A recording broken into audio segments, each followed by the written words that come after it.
आप ये video YouTube पर देख रहे हैं तो हमारे चैनल को सब्सक्राइब करें और बेल आइकन को दबाना ना भूलें। अब आप जितनी पुण्यात्मा यहाँ पहुँच रहे हैं, कितनी दूर जाके कौन सी आप क्या भाषा समझ में आ गई या बोली से आप अट्रैक्ट हुए, यहाँ पहुँच गए। और पहुँच गए तो खतरे से बाहर हो गया। परमात्मा की दया आप पर न्यारी होगी। कहते हैं गोता मारूं स्वर्ग में, मैं जा बैठूं पाताले, गरीब दास ढूंढता फिरूं अपने हीरे मोती लाल। तो इसी परमात्मा का विधान है और ये केवल परमात्मा कबीर जी ने ही ये लीला की है। एक समय की बात है कि धर्मदास नाम के महापुरुष बहुत बड़े धनी थे, बहुत ज़्यादा उनके पास धन था और वैश्य कुल में जन्म था, यानी बनिए लाला जी थे। और इतना पैसा होते हुए भी उसके अंदर दृढ़ परमात्मा की एक विशेष तड़प थी। उन्होंने एक हिंदू धर्म से संबंधित वैष्णव परंपरा के यानी विष्णु जी सतोगुण के उपासक संत श्री रूपदास जी से दीक्षा भी ले रखी थी। और ये सबसे बड़ी कभी हमारी जो सबसे बड़ी बाधा हमारे लिए है कि जो नकली संतों का फंस गए ना जो भक्त, उनको वहाँ से निकालना मेरे लिए कठिन हो रहा है।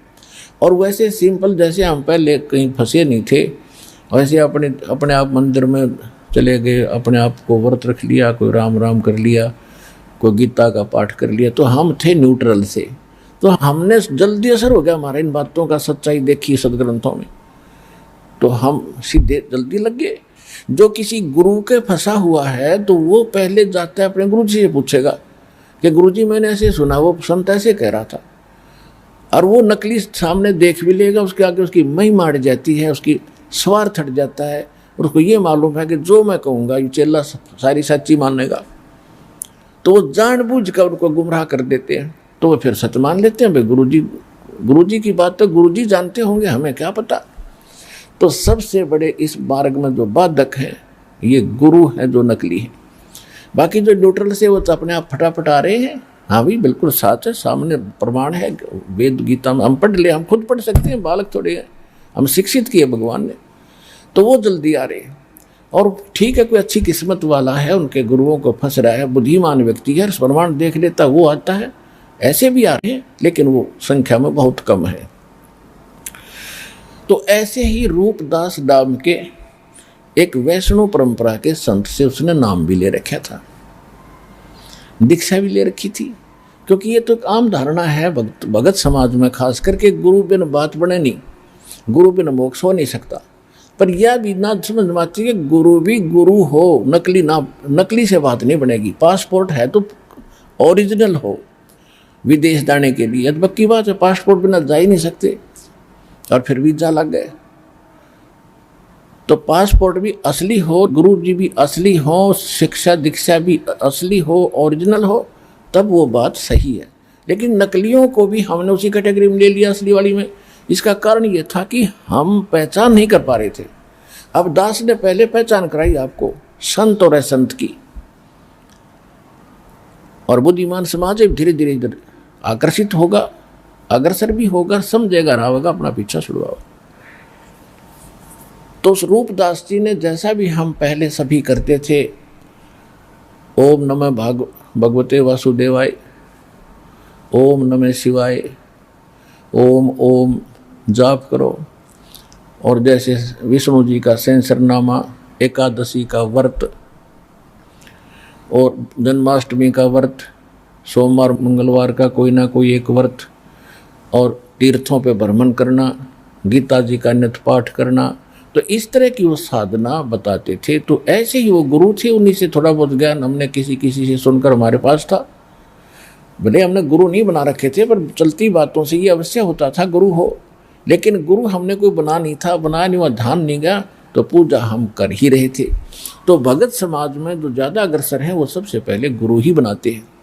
और ये दया रही परमात्मा की हम इन गुरुओं का नहीं फंसे, परमात्मा की न्यारी कृपा रही। तड़प सी बतेरी पर कदे मन में नहीं आके तो गुरु बना लिया, अपना हनुमान पूज लिया, श्री कृष्ण जी के गुण गा लिए, गीता का पाठ कर लिया रोजाना, और मंगलवार को प्रसाद बांट दिया। कभी सालासर चले गए, कभी और इष्ट धाम पर मत्था टेका। इतनी सी साधना हमारी जारी थी। और ये तो नकली थी, पता लगा कुछ भी नहीं थी। और जिन्होंने गुरु बना के भक्ति करे वो भी नकली, क्योंकि वहाँ भक्ति है नहीं, वो गुरु नहीं, उस पर वो उनके पास सतभक्ति नहीं, सतज्ञान नहीं। तो यह बिजली पूरे विश्व में गिरी हुई है, और अब इसकी शुरुआत होगी है भगवान के आदेश अनुसार। पूरा विश्व नाम लेगा, सब उसी के बच्चे हैं, हिंदू मुसलमान सिख ईसाई, चाहे कोई भी हो, निर्धन है अमीर है गरीब है राजा है चाहे कोई अधिकारी है, भगवान के बच्चे हैं। भ्रमित होकर के इस काल के जाल में अपना जीवन नाश कर रहे हैं। 2 रोटी का मसला है, 2 रोटी का, और इसके ऊपर कितना जो है संघर्ष कर रखा है, और सारा जीवन इसी पर डिवोट कर रखा है। बच्चे शिक्षा जब लेते हैं तो सबसे पहले ये पूछते हैं भाई कौन सी ट्रेनिंग करूं जिसमें घनी माया मिल है, और ऊपर का अच्छा आता हो जिसमें 2 नंबर का, तो उसने पहले सेलेक्ट करेंगे। तो पहले से ही पढ़ाई हमारे को यह पढ़ाई जाती है, माया की गुट्टी पिलाते हैं, तो वो बच्चे फिर अधिकारी बनेंगे। तो वो उनका उद्देश्य क्या होगा, टारगेट ये होगा कि माया मिल रहा है, क्यों कैसे मिलो बस। तो जिस जैसा उनको बचपन में रंगा गया तो उन्होंने वो धारणा बना ली।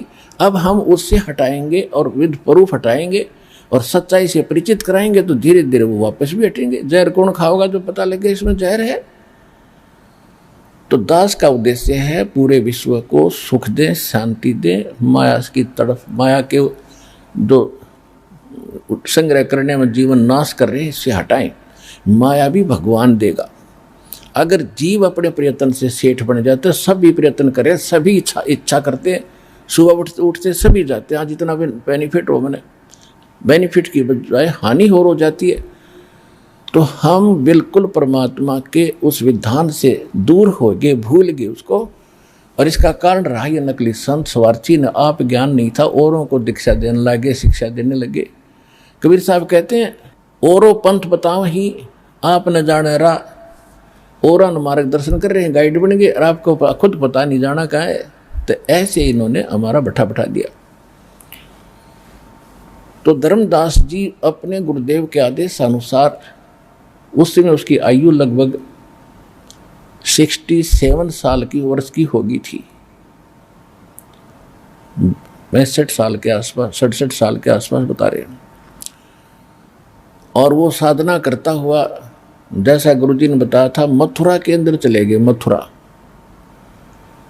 जहाँ पर ये माना जाता है, धारणा बनी हुई है हमारे गुरुओं के द्वारा जो दी गया ज्ञान था वो नकली, कि श्री कृष्ण जी मथुरा में रहा करते थे और एक तालाब में नहाया करते थे, वहाँ गऊ चराया करते थे, वृंदावन में घूमा करते थे, और वहाँ एक पहाड़ को उठाया था, गिरिराज को। पहले तो ये देखना चाहिए गिरिराज को किस लिए उठाया था।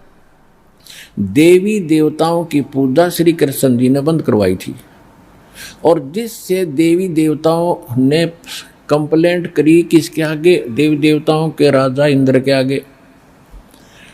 इंद्र ने अक्षुब्ध होकर के, इंद्र है इरिगेशन मिनिस्टर ने सोच ले, उसने, उसके पास 96 करोड़ मेघमाला है, मेघ यानी बादलों की, और एक मेघमाला अगर यहाँ बरसा दी जा तो पृथ्वी पर 10-10 फुट पानी हो जाए।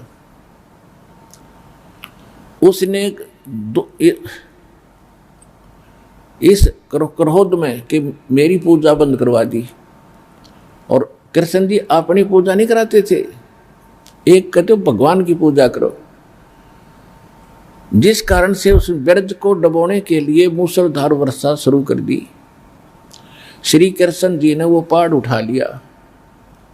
पहाड़ देखो, दास बार बार कह रहा है कि ये ब्रह्मा विष्णु महेश और कृष्ण ये भी उसी के बालक है। और परमात्मा कहते हैं जो जन मेरी शरण है ताका हूँ मैं दास, गेल गेल लग गया दुर्लभ धरती आकाश। अब उस परमात्मा के वो भगत रहे कभी कि इस कलयुग में उन्होंने घनी भक्ति कर रखी है। जो आज जो नाम ले रहे हैं भगवान के, घने प्यारे बच्चे हैं, बेटा है चाहे लड़का है चाहे लड़की, स्त्री है पुरुष, और ये पार ना हुए धन हो जाएगा घना इनके पास भक्ति का, इतना गजब का मंत्र है ये। और ये पार ना हुए तो काल का फंस जाएंगे, फिर इन्हीं में से ये ब्रह्मा विष्णु महेश बना होगा, और फिर उन्हीं में से राम कृष्ण बना के भेजेगा।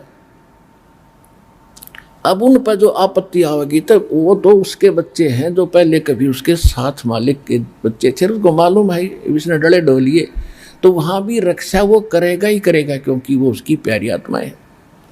श्री कृष्ण के बस का ना था पाड़ न लो, ये तो बाद में पता लगेगा आपको, अभी तक तो आप उस रंग में रंगे हुए थे, इसलिए जो सोचा उसी ने सब कुछ कर दिया होगा। तो ये कभी डिटेल से बताते रहेंगे धीरे धीरे इनकी इसमें कितनी पावर थी। तो कहते हैं वो परमात्मा ही ऐसे समय में भक्ति की रक्षा करने के लिए और भक्ति को बनाए रखने के लिए ऐसी लीलाएं स्वयं ही करते और कराते हैं।